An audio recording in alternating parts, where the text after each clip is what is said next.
Hello बच्चों, आपकी screen पर बच्चे एक क्वेश्चन दिख रहा है। क्वेश्चन बहुत ही इंटरेस्टिंग है और ये क्वेश्चन कहाँ से लिया गया है, एनएलएम चैप्टर है और बुक है पाथफाइंडर, और उसमें भी बिल्डअप योर अंडरस्टैंडिंग का क्वेश्चन नंबर 52 है।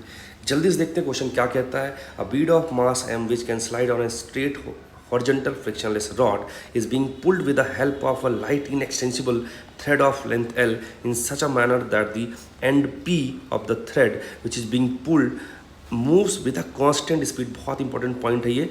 Always directed along the thread।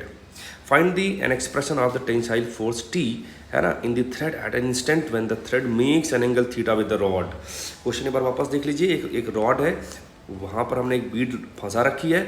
Beed को हमने एक स्ट्रिंग से जोड़ रखा है। स्ट्रिंग का दूसरा एंड P है, उसको हमने V0 से खींचना चालू कर दिया है। V0 के बारे में ध्यान ये रखना है कि इसका मैग्नीट्यूड हमेशा फिक्स रहेगा और ये हमेशा स्ट्रिंग के अलाउंग रहेगा। तो कहता है कि अगर किसी भी इंस्टेंट पे ये स्ट्रिंग थीटा एंगल बनाती है रॉड से, तो उस मोमेंट पर tension in terms of theta V0 L कितना आएगा वो बताना अपने को। सही है ना। तो हमारे पास क्वेश्चन को करने के दो तरीके हैं। मेथड नंबर 1 ध्यान से देखिएगा। हमने क्या किया, स्ट्रिंग बनाया ऐसे मस्त तरीके से। ये इसका आखिरी वाला एंड V0 था और हमें पता है कि रॉड के अलोंग ही बीड चल पाएगा कंस्टेंट मोशन की वजह से। आपको दिख भी रहा है इसका मोशन कंस्टेंट है, इधर जाएगा। तो हमने मान लिया कि इस तरफ जो बीड है उसका वेलोसिटी कितना है, v। सही बात है ना, बीड का। अच्छा, अब हम एक चीज़ जानते हैं कि चूंकि अगर हमें स्ट्रिंग को काम में लेना है तो स्ट्रिंग को टाइट रखना पड़ेगा, और अगर टाइट स्ट्रिंग है तो एक बात ये भी है, इनएक्सटेंसिबल हम लोग लेके चल रहे हैं। क्वेश्चन में दे भी रखा है इनएक्सटेंसिबल का मतलब है कि उसका लेंथ चेंज होने वाला नहीं है। और अगर लेंथ चेंज नहीं हो रहा है तो हम ये बात बोल सकते हैं कि along the string her point का वेलोसिटी क्या रहेगा, सेम रहेगा। इसका मतलब है कि इस पॉइंट का वेलोसिटी v cos थीटा, और यहाँ पे ऑलरेडी इसी तरफ V0 है, तो v cos थीटा और V0 आपस में इक्वल हो जाएंगे। तो हमारे पास आएगा v cos theta equal to V0। यहाँ से क्या आया, v equal to V0 sec theta. अब हमने क्या किया कि मैंने इस वेलोसिटी के जो फंक्शन था उसको टाइम के रेस्पेक्ट में डिफरेंशिएट कर दिया, तो मुझे एक्सेलरेशन मिल जाएगा। मैंने डिफरेंशिएट किया, V0 को वैसे रहने दिया, थीटा चेंज हो रहा था, तो सेक थीटा का आएगा सेक थीटा tan थीटा और d theta by d t, chain rule लगा दिया हमने। अगर मुझे इस एक्सप्रेशन में d theta by d t मिल गया, मेरा काम बन जाएगा। D theta by d t मतलब simple angular velocity of one point with respect to another. हमने स्ट्रिंग को वापस बनाया। हमें क्या चाहिए, वेलोसिटी का वो कंपोनेंट चाहिए जो इस स्ट्रिंग के परपेंडिकुलर हो। वही क्या करते हैं, इसे घुमाने का प्रयास करेंगे। अब देखेंगे इस वाले पॉइंट का already velocity along the string है, इसका कोई भी वेलोसिटी का कंपोनेंट परपेंडिकुलर नहीं आएगा। जो बचा हमारे पास वो ये वाला पॉइंट है, इसका वेलोसिटी इधर था, उसका एक कंपोनेंट अलोंग द स्ट्रिंग, एक कंपोनेंट परपेंडिकुलर टू स्ट्रिंग आ गया। यही बेचारा अकेला क्या करेगा, ओमेगा प्रोड्यूस करेगा। तो ओमेगा क्या लिखोगे, simply perpendicular component of velocity upon length of string, मतलब V0 sin theta by L। वो हमने यहाँ पे बेटा मेंशन कर दिया, तो उसको यहाँ पे ला के रख दिया। सही है ना।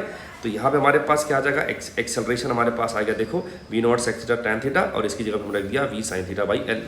ठीक। अब हमने बीड को बनाया, उसका फोर्स एनालिसिस करना है। क्यों, क्योंकि हमें टेंशन चाहिए, इसलिए। तो टेंशन बीड को हमने बनाया। बीड जो है वो इसी डायरेक्शन में चल सकता है, तो उसका एक्सेलरेशन भी इधर ही है, रेस्ट से स्टार्ट किया होगा। तो टेंशन इधर है, तो टेंशन का टी कॉस थीटा जो कंपोनेंट होगा बेटा, वो क्या करेगा, उसको चलाएगा इस तरफ। तो टी कॉस थीटा बराबर क्या लिखोगे, मास इंटू एक्सेलरेशन। तो हमारे पास मास इंटू एक्स, ये एक्सप्रेशन आ गया। सारी वैल्यूज हमने पुट कर दी है ना। और जो v था उसकी जगह पर V0 अपॉन कॉस थीटा भी रख दिया। सॉल्व किया, हमारे पास आया T equal to mv0 square by L sec square theta tan square theta. This is all about method number 1। Now हम मैथड नंबर 2 की तरफ चलते हैं। हमने मैथड नंबर 2 में क्या की पॉइंट इस्तेमाल करे हैं कि अगर मान लीजिए हमने स्ट्रिंग का क्वेश्चन डील करना है, स्ट्रिंग का लेंथ जो है वो हमें पता है इनएक्सटेंसिबल होने की वजह से कांस्टेंट रहने वाला है, फिक्स रहने वाला है। और अगर लेंथ कांस्टेंट है तो हम ये कह सकते हैं, क्या कह सकते हैं कि एक पॉइंट के रेस्पेक्ट में स्ट्रिंग का दूसरा पॉइंट हमेशा क्या रहेगा, सर्कुलर मोशन करेगा। क्या करेगा, सर्कुलर मोशन करेगा। तो मैंने वही जो है फंडा यहाँ पे लगाया है। हमने क्या किया, इस पूरे क्वेश्चन को पी के फ्रेम से देखना चालू कर दिया।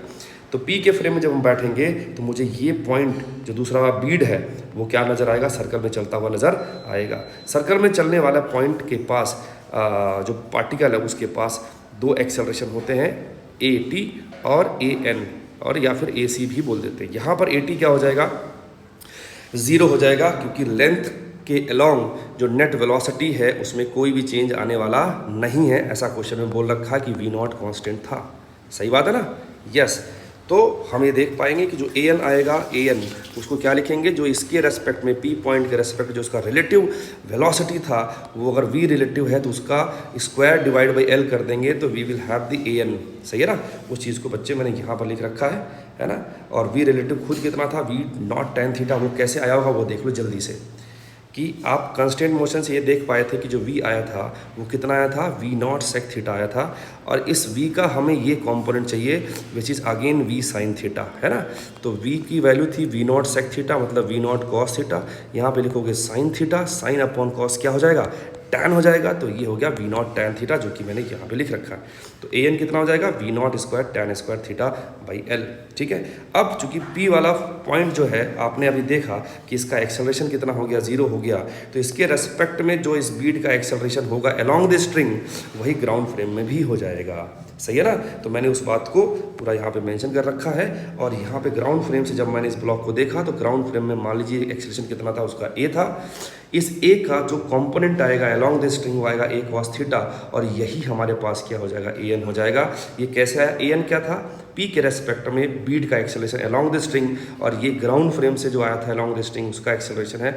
दोनों का वैल्यू सेम होना पड़ेगा। उसका मैंने लॉजिक यहाँ बताया भी है और लिख भी दिया है। सही है ना। आप यहाँ से ए देखेंगे तो ए कितना आएगा, ए एन सेक थीटा आएगा, और सारी वैल्यूज रखेंगे तो you will have the value of acceleration V not square tan square theta sec theta by L. Now ये स्टेप कॉमन था, इधर हमारे पास एक्सेलरेशन था, टेंशन इधर था, टेंशन का इधर आएगा value T cos theta component, T cos theta equal to M A रखेंगे, और हमें जो टेंशन का फाइनल वैल्यू आएगा वो आएगा M V not square by L sec square theta tan square theta. ठीक है। तो दोनों मेथड से we will have the same value of tension. ठीक है। और होना भी चाहिए, मेथड कितने भी सारे हो जाएं आंसर तो हमें सेम आना चाहिए। आई थिंक आपको सारी बात समझ में आई होगी। ये पॉइंट बहुत इंपॉर्टेंट था, इस पर एक बार और आप लोग ध्यान दीजिएगा। मिलते हैं अगले वीडियो में, तब तक के लिए bye bye, see you, thank you.